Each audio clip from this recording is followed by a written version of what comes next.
अस्सलाम वालेकुम। हमतन गोश में खुश आमदीद। तमाम नए आने वाले दोस्तों से गुजारिश है कि हमारे चैनल हमतन गोश को लाइक, शेयर और सब्सक्राइब करें और साथ ही बेल आइकन को प्रेस कर दें ताकि हर नई आने वाली वीडियो का नोटिफिकेशन आपको बर वक्त मिल सके। और कमेंट बॉक्स में अपनी कीमती आरा से ज़रूर आगाह कीजिएगा। शुक्रिया। तकदीर की फसूंगरी, किस्मत की चालबाजी या मुकद्दर का खेल, जुर्म, अफसरशाही और जागीरदारी के पस मंज़र में लिखी गई एक दिलचस्प दास्तान। गर्दाब।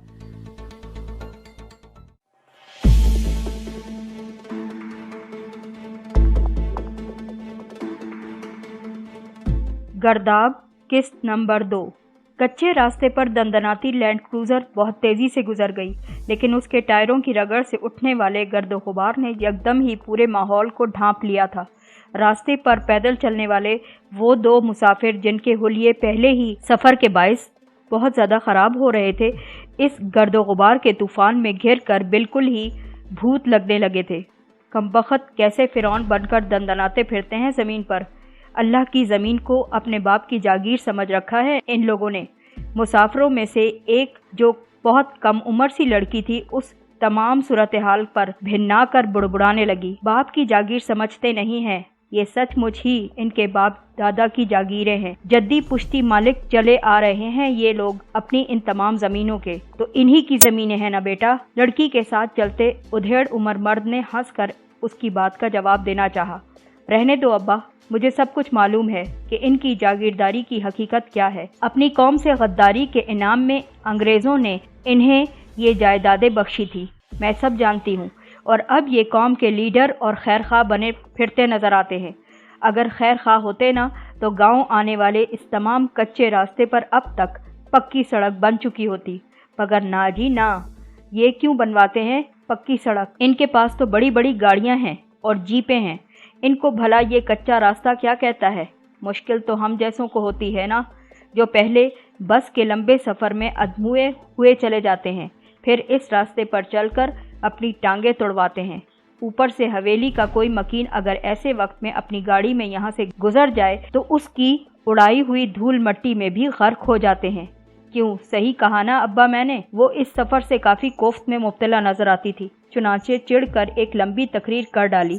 मुझे मालूम है सारा रास्ता पैदल चलने का गुस्सा है तुझे। मेरी धी को इसी बात पर गुस्सा आ रहा है। क्यों, सही कहा ना मैंने?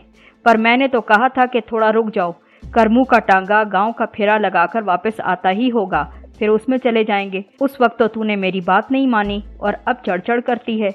मर्द ने याद दहानी करवानी चाहिए। वहाँ अड्डे पर रुक कर तांगे का इंतजार करने में कौन सी कम ख्वारी थी हम लोगों के लिए। करमू चाचा के तांगे में जो मरियल घोड़ा जुता हुआ था ना, वो तो न जाने अपना बोझ कैसे उठाता होगा। बेचारे को बस अड्डे से गांव का एक फेरा लगाकर वापस अड्डे तक पहुंचने में दोबारा 1 घंटा लग जाता। क्या मैं वहां खड़ी इंतजार करती रहती? और ये भी मैं अपना 2 साल पहले का तजर्बा बताती हूँ। इन 2 सालों में तो वो घोड़ा और भी मरियल हो चुका होगा। अच्छा ही है कि हमने उस तांगे का इंतजार नहीं किया और पैदल ही चल पड़े। लड़की ने नाक सुकेड़ कर नखुवत से जवाब दिया। अच्छा बस अब गुस्सा थूक दे, घर आने वाला है। तेरी माँ क्या कहेगी कि हूरा और सफदर ने उसकी महबानों को बिल्कुल खुश नहीं रखा हुआ, जब भी ऐसे अंगारे चबाती घर में दाखिल हो रही है। मर्द ने जिसका नाम सफदर था महबानों को टोकना चाहा, मगर उसके टोकने का महबानों पर उल्टा ही असर हुआ और वो रास्ता चलना छोड़कर सफदर के सामने आ खड़ी हुई। क्या कहा तुमने अब्बा? मैं किसकी महबानों हूँ? किसकी? गलती हो गई धीरानी, गलती हो गई। मैं यूं ही नूरा बहन के ख्याल से ऐसे बोल पड़ा, वरना तू तो मेरी हूरा है। हूरा आंखों का नूर है मेरा। सफदर ने घबराकर फौरन ही अपनी बात की वजाहत करना चाहिए। वो जानता था कि इस मौजू पर महबानों कितनी हसास हो जाया करती थी। असल में महबानों उसकी और हूरा की सगी बेटी बिल्कुल न थी। वो और हूरा बे औलाद थे और अपनी बे औलादी के बायस उन्होंने महबानों को गोद ले लिया था। महबानों हूरा की छोटी बहन नूरा की बेटी थी। नूरा की महबानों से पहले भी 2 बेटियां मौजूद थीं, महबानो ऐसे वक्त में नूरा की गोद में आई जब वो और उसका शौहर गयास शिद्दत से बेटे की ख्वाहिश में मुब्तला थे। महबानों की पैदाइश ने उन्हें शदीद मायूसी में मुब्तला कर दिया था। उस वक्त औलाद को तरसे हुए सफदर और हूरा ने महबानों को अपनी झोली फैलाकर अपने दामन में समेट लिया। नूरा और गयास ने अपने शानों पर पड़ने वाले इस तीसरे बोझ को हूरा की खाली झोली में बहुत खुशी खुशी डाल दिया और यूं महबानों हूरा और सफदर की बेटी बनकर फैसलाबाद चली गई। उन दोनों ने हमेशा महबानों को नाजो नाम में पाला, लेकिन महबानों के अपने दिल से ये एक मलाल कभी नहीं जाता था कि उसके माँ बाप ने उसे एक नाकारा शय की तरह खुद से अलग करके फेंक दिया। अपने दिल में पलने वाले इस दुख और शिकवे का रद्द अमल वो इस तरह से जाहिर किया करती थी कि खुद को नूरा और गयास की बेटी पुकारे जाने पर हमेशा से नाराज़ हो जाया करती थी। इस वक्त भी उसने सफदर के सामने इसी नाराज़गी का इजहार किया था। आइंदा ऐसा मत कहना वरना मैं सचमुच नाराज़ हो जाऊंगी, याद रखना तुम। महबानों ने सफदर को धमकी दी और कदम दोबारा आगे बढ़ा दिए। नहीं कहूँगा, पर तू इस बात को सुनकर इतना नाराज़ ना हुआ कर। बहन नूरा को कभी मालूम हुआ तो हमेशा के लिए दुखी हो जाएगी। आखिर उसने तुझे जन्म दिया है, वो तुझसे बहुत मोहब्बत भी करती है, जभी तो बार बार तुझे अपने पास गांव भी बुलवाती है। सफदर ने बज़ाहिर हथियार डाल दिए, मगर महबानों को समझाने का फरीज़ा अंजाम देना भी बिल्कुल ना भूला था। हाँ तो आ गई हूँ ना, उसकी मोहब्बत का ख्याल करके इस मुसीबत गांव में, जहाँ मैं आना नहीं चाहती। हालांकि मेरा तो यहाँ दिल भी नहीं लगता। अजीब अजीब सी लड़कियां होती हैं यहाँ पर, कोई काम की बात तक करना नहीं जानती। महबानों हकीकतन इतनी नखरीली नहीं थी, लेकिन गांव आते वक्त हमेशा इसी कोफ्त का शिकार हो जाया करती थी। तुझे क्या करना है यहाँ की लड़कियों से? जब तक दिल चाहे बात करना, वरना अपनी किताबें लेकर अलग थलग होकर बैठ जाया करना। इतनी ढेर किताबें साथ लेकर तो आई हूँ, इन किताबों में खूब दिल लगता है ना तेरा, पढ़ लिया कर। जब तेरा दिल ना लगे तो लड़कियों से बात बिल्कुल ना किया कर। सफदर जानता था कि महबानों का ये सारा नखरा बस उसी के सामने मौजूद होने तक है। उसके जाते ही वो आहिस्ता आहिस्ता यहाँ के माहौल में रच बस जाएगी, क्योंकि वो बज़ाहिर नखरीली थी लेकिन हकीकत में एक मफाहमत पसंद लड़की भी थी। इस वक्त भी उसने सिर्फ खामोशी इख्तियार कर ली थी और सफदर के साथ कदम उठाती उन्हीं रास्तों पर चलती रही जहाँ शायद उसका बचपन गुजारना चाहिए था, लेकिन अब ये रास्ते कभी कभार उसके कदमों से आशना हुआ करते थे। मामू जान, आपने ये किस मुसीबत को मेरे पीछे लगा दिया है? शहरियार आदिल ने टेलीफोन पर अपने मामू लियाकत राना से शिकवा किया। किसकी बात करते हो बेटा जी? लियाकत राना बहुत ताज्जुब से पूछने लगे। वही पीर आबाद के चौधरी इफ्तिखार आलम की, जो आपसे मालूमात हासिल करके मेरे यहाँ पहुँचने से कबल ही सारे बंगले पर काबिज हुए बैठे थे। मेरा खामोशी से यहाँ पहुँचकर छापा मारने का प्रोग्राम उनकी वजह से धरे का धरा रह गया। अच्छी खासी भीड़ भाड़ लगा रखी थी उन्होंने यहाँ पर। मेरा ख्याल है उनका बस चलता तो 21 तोपों की सलामी का भी इंतज़ाम करवा लेते, मगर बस ही ना चल सका होगा, इसलिए इस मामले में पीछे रह गए। शहरियार ने जले भुने अंदाज में बताना चाहा।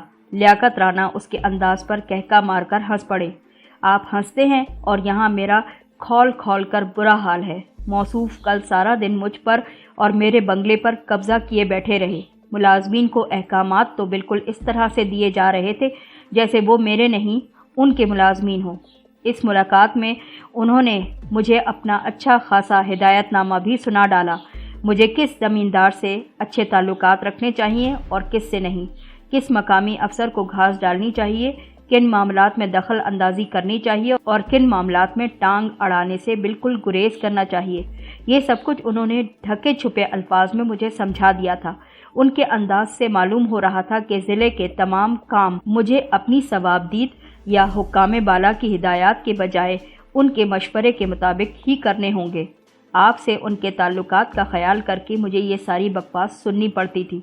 रात के खाने के बाद मैंने बड़ी मुश्किल से उन्हें अपने बंगले से रुखसत किया, वरना वो जिस इत्मीनान और फुर्सत से बैठे थे उससे तो मालूम होता था कि शायद मुझे लोरियां दे देकर सुलाने का मूड भी रखते हैं।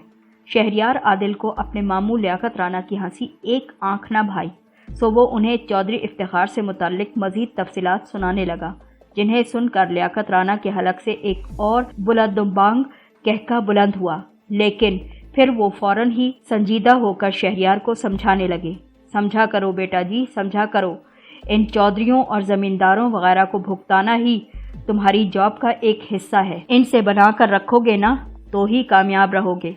कमीशन का इम्तहान पास करके एसी लग जाना इतना बड़ा कारनामा नहीं है जितना इन तमाम मगरमच्छ जैसे चौधरियों से बनाकर रखना ज़रूरी होगा। और ये चौधरी इफ्तिखार तो तुम्हारे इलाके का सबसे बड़ा और ताकतवर तरीन मगरमच्छ है। तुम्हें इसके मामले में बहुत एहतियात से काम लेना पड़ेगा। सुना तुमने? मैं कोई कमज़ोर सी मछली तो नहीं हूँ ना जो चौधरी इफ्तिखार मुझे निगल जाएगा। अपने ख़ानदानी असर रसूख के ज़ोम में शहरियार ने लियाकत राना की बात पर कुछ एतराज़ किया। बेशक तुम्हारा शुमार भी मगरमच्छों की कैटेगरी में ही होता है, लेकिन सिस्टम को चलाने के लिए ज़रूरी हुआ करता है कि खुद मगरमच्छों में आपस में बैर ना पड़े। तुम्हारी तो वैसे भी ये पहली पोस्टिंग है। बहुत ज़्यादा एहतियात से काम लेना, फूंक फूंक कर कदम रखना। आगे तो खैर तजर्बे से बहुत कुछ सीख ही लोगे, मगर अभी बहुत ज़्यादा एहतियात लाजिम है। चौधरी इफ्तिखार के मामले में ख़ास तौर पर तुम्हें एहतियात करनी पड़ेगी। मैं खुद भी उससे बिगाड़ के हक़ में बिल्कुल नहीं हूँ। जब ही तुम्हारे प्रोग्राम का मकसद समझने के बावजूद चौधरी इफ्तिखार के फ़ोन आने पर उसे बिल्कुल टाल नहीं सका था और उसे तुम्हारे बारे में इत्तला फराहम कर दी थी। लियाकत राना ने शहरियार को समझाना चाहा। आप जानते हैं कि मैं अपने मामलात में किसी से डिक्टेशन लेना बिल्कुल पसंद नहीं किया करता। अगर चौधरी इफ्तिखार ने मुझे डिक्टेशन देने और मुझ पर तसल्लुत जमाने की कोई कोशिश की तो हमारा इख्तलाफ लाजमी होगा। मैं जानता हूँ कि तुम किस मिजाज के आदमी हो। तुम्हारे जैसा मिजाज तुम्हारी माँ का भी था। हम भाइयों ने सारी ज़िंदगी उसके नखरे उठाए। अब भी मैं तुम्हारे नखरे उठाने के लिए बिल्कुल तैयार हूँ। बल्कि मैंने सज्जाद से ये भी कह दिया था कि तुम्हारा ख़ास तौर पर ख्याल रखेगा। वो ख़ुद तुम्हें बहुत चाहता है। तुम्हें उसकी सपोर्ट हासिल रहेगी। मेरा मशवरा है कि किसी छुट्टी वाले दिन सज्जाद से मुलाकात ज़रूर कर लो। उसके तजर्बे से तुम्हें काफ़ी रहनुमाई मिल सकेगी। सज्जाद लियाकत राना का अपना बेटा था जो उन दिनों DIG की पोस्ट पर काम करता था। मशवरे का शुक्रिया मामू जान, बहुत शुक्रिया। मैं कोशिश करूँगा कि इस मशवरे पर अमल कर सकूं, लेकिन बहरहाल तय ये हुआ कि मैं किसी को खुद पर मुसल्लत होने की इजाज़त नहीं दे सकता। और चौधरी इफ्तिखार जिस छिचोरे अंदाज में ये कोशिश करता है ना, वो तो मेरे लिए बिल्कुल ही नाकाबिले बर्दाश्त होती है। आप जानते हैं उस शख्स ने मेरे यहाँ आने से कबल ही बंगले का सारा फर्नीचर और पर्दे वगैरह तक खुद अपनी मर्ज़ी से चेंज करवा दिए थे। मैंने आज तक किसी और की पसंद से एक टाई पेन तक नहीं इस्तेमाल की। ये कैसे बर्दाश्त करता? जिस ट्रक में मैं अपना सामान लेकर गया था उसी पर चौधरी इफ्तिखार साहब की सारी इनायतों को लोड करवा कर आज सुबह उनकी हवेली रवाना कर दिया था। अब ये बात उन्हें बुरी लगी हो तो भी मैं उनकी खुशनुदी के लिए ये सब कुछ कबूल नहीं कर सकता था। शहरियार आदिल ने अपना कारनामा सुनाया तो लियाकत राना बेसाख्ता कराह कर रह गए। उन्हें अंदाज़ा था कि उनके मिजाजदार भांजे और तसल्लुत पसंद चौधरी इफ्तिखार के दरमियान मुस्तकबिल में ताल्लुकात किस नहज पर पहुंच सकते थे। शायद वो कुछ सोच रहे थे। तुमने जो कुछ किया शहरियार, मैं उस तमाम काम को तुम्हारे लिए अच्छा तो नहीं कहूँगा, लेकिन अब जो हो गया सो हो गया। असल में चौधरी इफ्तिखार ज़िले में आने वाले अक्सर आला अफसरान को अपनी इनायतों के ज़ेर असर लेने का आदी भी है। अमूमन मिडिल क्लास से इन पोस्टों पर आने वाले लोग चौधरी की इन तमाम इनायात को पाकर बहुत खुश हुआ करते थे। अपर क्लास से ताल्लुक़ रखने वाले भी मामूल का एक हिस्सा समझकर इन तमाम इनायात को कबूल कर लिया करते थे। तुम्हारे सामने भी कई बार ये किस्से दोहराए तो गए होंगे, लेकिन तुम चूँकि एक मुख्तलिफ प्लान जहन में रख कर वहाँ पहुँचे हो ना, इसीलिए तुम्हें चौधरी इफ्तिखार के रवैये से यकदम झटका लगा। बहरहाल जो भी हुआ, अब मेरी ये बात कान खोल कर सुन लो कि हत्तुल इम्कान तुम्हें चौधरी इफ्तिखार और इर्द गिर्द के दूसरे ज़मींदार लोगों से बना कर रखनी पड़ेगी। बेशक सपोर्ट के लिए मैं और सारा ख़ानदान तुम्हारी बैक पर मौजूद हैं, लेकिन कोशिश करो कि मामलात ऐसे रुख पर ना जाएं कि किसी किस्म की बदमज़गी का सामना करना पड़े, तुम्हें या हम सबको। तुम मेरी बात समझते हो कि नहीं? लियाकत राना ने शहरियार को समझाने के बाद आखिर में अपनी तसल्ली के लिए पूछना चाहा। जी हाँ, जी हाँ, शहरियार ने मुख्तसर सा जवाब दिया। जोश और वलवले से भरे इस नौजवान के लिए एहतियात और समझौतों की ये राह कुछ ज़्यादा काबिल कबूल तो न थी। महबानो, ये नच्छी और शादो तुझसे मिलने आई हैं, मिलेगी? महबानो आंगन में रखी चारपाई पर बैठी सरमा की नरम धूप से लुत्फ अंदोज होते हुए एक किताब के मुताले में गर्क थी कि अचानक अपनी बहन जोहरा की आवाज़ पर सर उठाकर देखना पड़ा। तकरीबन जोहरा की ही उम्र की 2 और लड़कियां उसके सामने खड़ी नजर आ रही थीं। दोनों लड़कियों ने शोख रंग के लिबास पहन रखे थे। उनके हाथों में चूड़ियों के अलावा कानों और नाक में भी सस्ता सा नकली जेवर पड़ा था। हम दोनों बड़ी बेचैन थी तुझसे मिलने के लिए। कितना अरसा हो गया था तू गांव आई ही नहीं थी।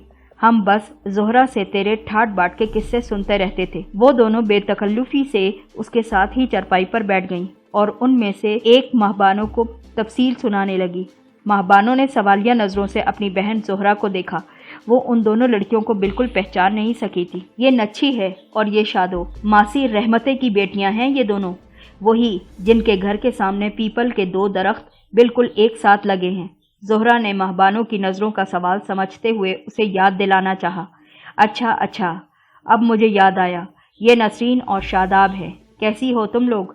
महबानो ने अपनी याददाश्त के ताज़ा होते ही खुश अखलाकी से उन दोनों से पूछना चाहा। हम तो ठीक है, तू सुना, तू कैसी है? और इस बारी कितने दिनों के बाद आई? नच्छी ने भी जवाबी खुश अखलाकी का मुजाहरा करते हुए महबानो से सवाल किया। मैं भी ठीक हूँ। रही कितने दिन रहने की बात, तो हफ्ता 10 दिन से ज़्यादा तो नहीं रुकूंगी। बस अब्बा से मैंने कह दिया है कि आने वाले अगले इतवार को मुझे वापस लेने आ जाना। महबानो ने अपने प्रोग्राम के बारे में उन्हें इत्तला दी। सिर्फ हफ्ता 10 दिन के लिए आई है, 2 बरस बाद आई है और सिर्फ हफ्ता 10 दिन के लिए, कम अज़ कम 2 महीने के लिए तो आती। शादो ने कुछ एतराज़ किया। इतने दिनों के लिए कैसे आ सकती थी? मुझे कॉलेज भी तो जाना होता है। अभी तो सर्दियों की छुट्टियां थी, इसीलिए मैं यहाँ पर आ गई। महबानो ने उसे समझाना चाहा। तो छुट्टियां कोई सिर्फ 10 दिन की तो नहीं होंगी, तू ज़्यादा भी तो रुक सकती है, छुट्टियां ले लेती कॉलेज से। शादाब ने कुछ इसरार किया। छुट्टियां तो ज़्यादा हैं, पर मुझे अपनी पढ़ाई भी तो करनी है। अब्बा ने वादा किया है कि अगर मेरे नंबर अच्छे आए ना तो मुझे मेडिकल कॉलेज में भी दाखिला दिलवा देंगे। महबानो ने मुस्कुराकर बताया।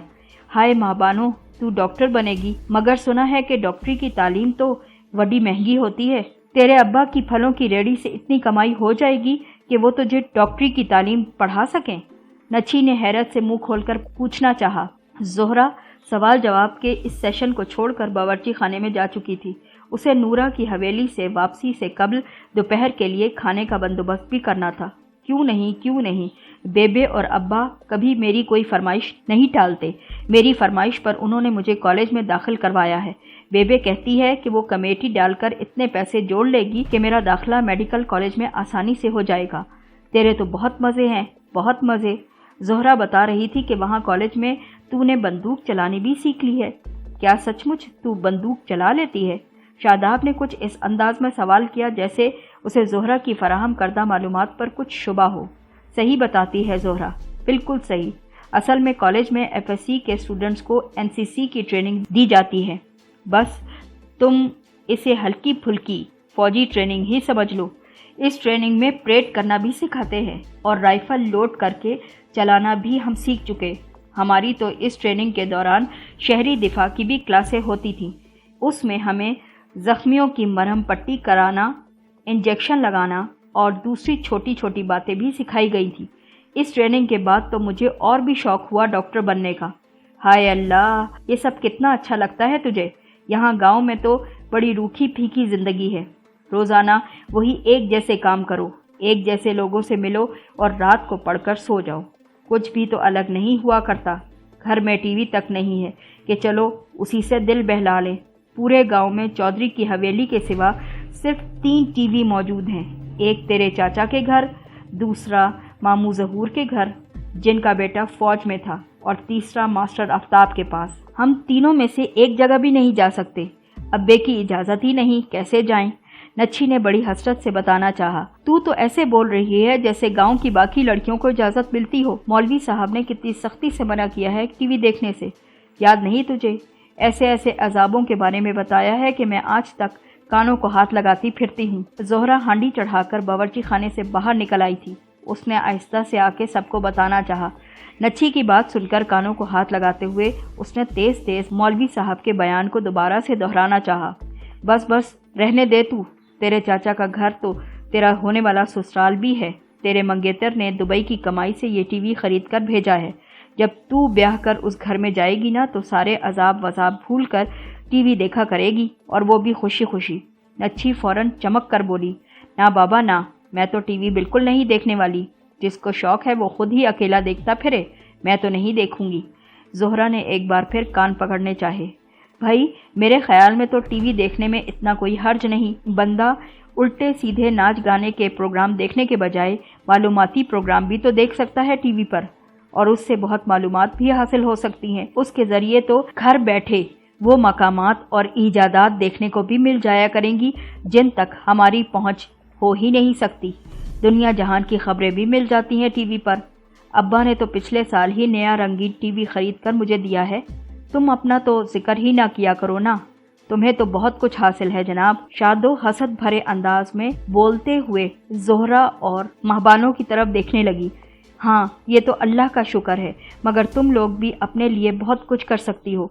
कुछ नहीं तो कम से कम थोड़ा बहुत पढ़ना लिखना ही सीख लो। किताबों के ज़रिए भी तो आदमी दुनिया जहान की सैर कर सकता है ना। लेकिन तुम लोगों ने इस तरफ कोई तवज्जो ही नहीं दी। गांव में जैसा भी सही एक स्कूल तो है ना, अगर तुम लोग वहां पर चली जाओ तो इस लायक तो हो जाओगी कि उर्दू लिखना पढ़ना सीख जाओ। महबानों ने मौका गनीमत जानकर उन लोगों को समझाने की कोशिश करना चाहिए। बात साफ है भाई, हमें तो पढ़ने लिखने का कोई शौक ही नहीं। जिन्हें था वो भी 2-4 जमातों से आगे नहीं पढ़ सकी। स्कूल में कोई उस्तानी जो नहीं। अब लड़कियां मर्द उस्ताद से तो पढ़ने से रहीं। नच्छी ने चमक कर दोबारा से जवाब दिया, ये मसला तो है।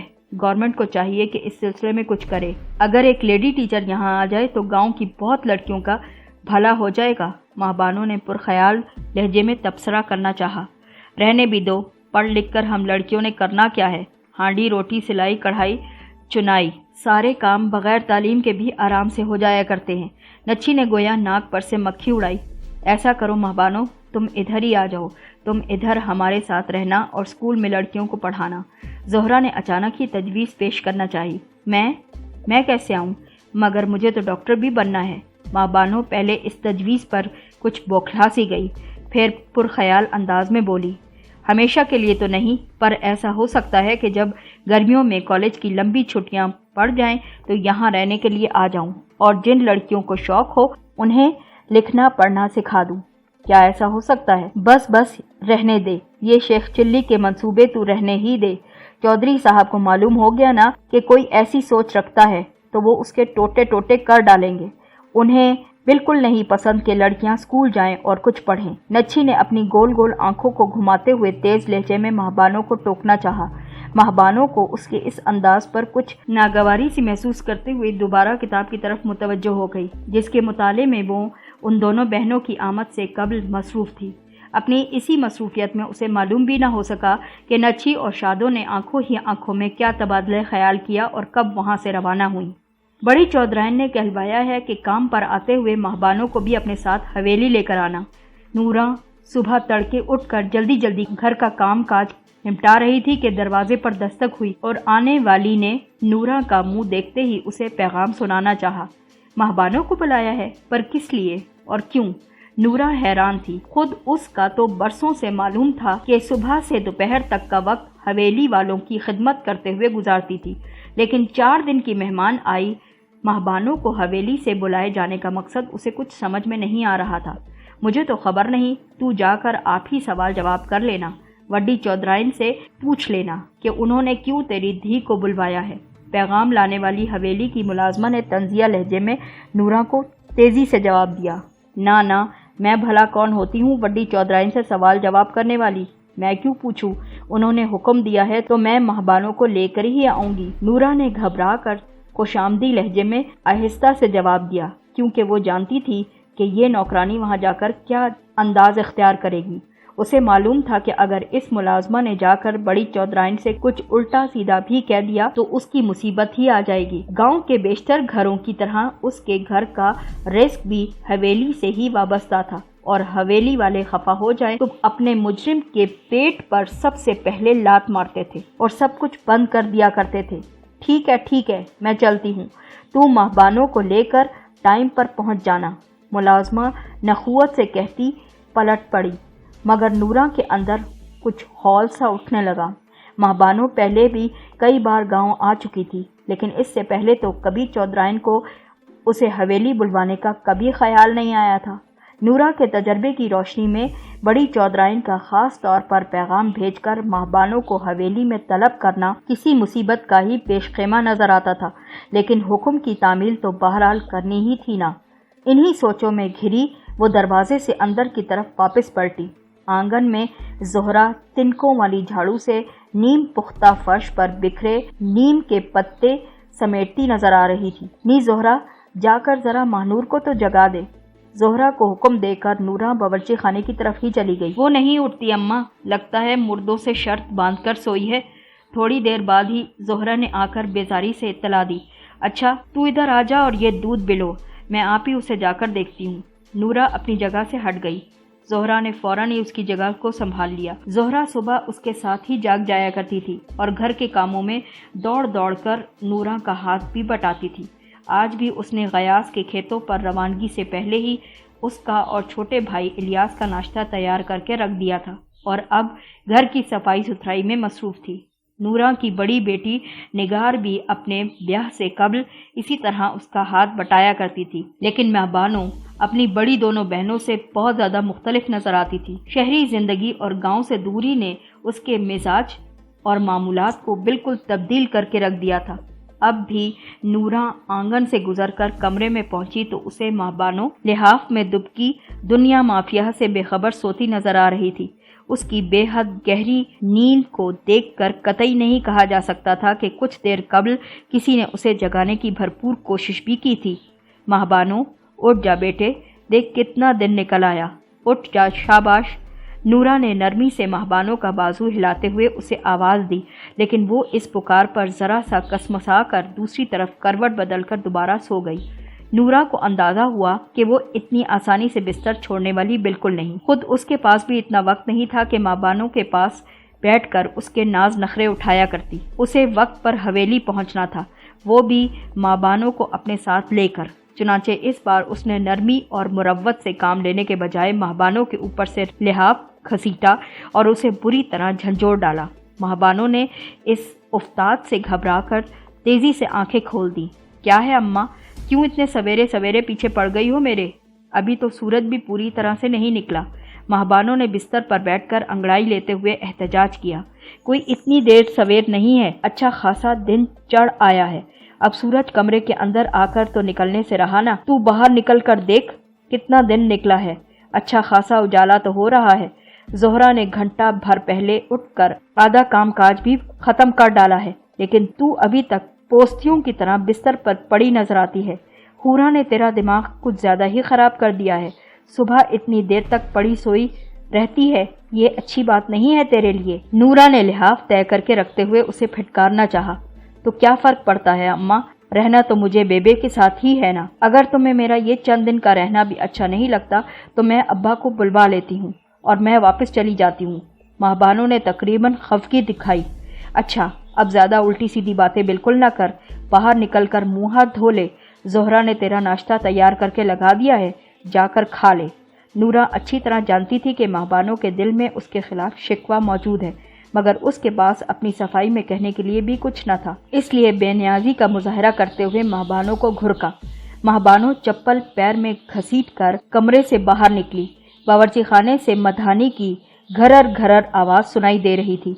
वो सीधी गुसलखाने की तरफ चली गई। वहां से निकलकर बरामदे में बिछे पलंग पर वापस आकर बैठी तो जोहरा नाश्ता लेकर उसके सामने आ गई। चल छेती खा ले, मुझे देर होती है, तुझे मेरे साथ हवेली चलना है।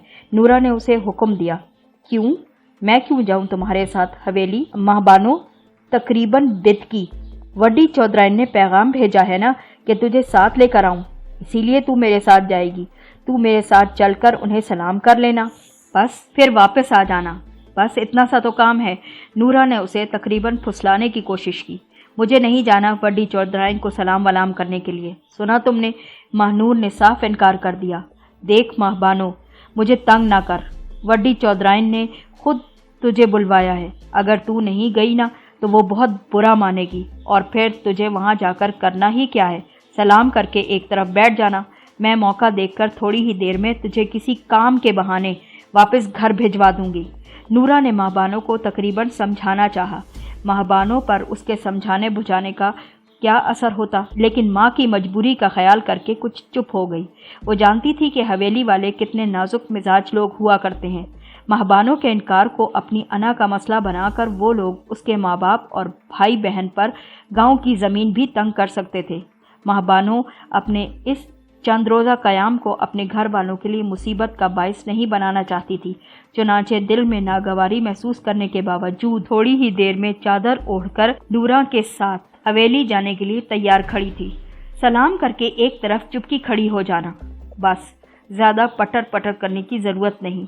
हवेली की तरफ जाते हुए नूरा रास्ते भर महबानों को हिदायत देती रही। दरअसल वो खुद बड़ी चौधराइन के महबानों को बुलवा भेजने पर कुछ घबराई हुई थी और किसी अनहोनी के होने के डर से पहले पेशबंदियां करने की कोशिश में लगी पड़ी थी। सलाम वड्डी चौधराइन। हवेली पहुंचकर नूरा ने सबसे पहले वड्डी चौधराइन के सामने हाजिरी दे दी और उसकी खिदमत में सलाम पेश करना चाहा। साथ ही उसने महबानों को भी कोहनी मारकर सलाम करने का इशारा किया। अस्सलाम अलैकुम जी, अस्सलाम अलैकुम। महबानों ने धीमी आवाज़ में सलाम किया।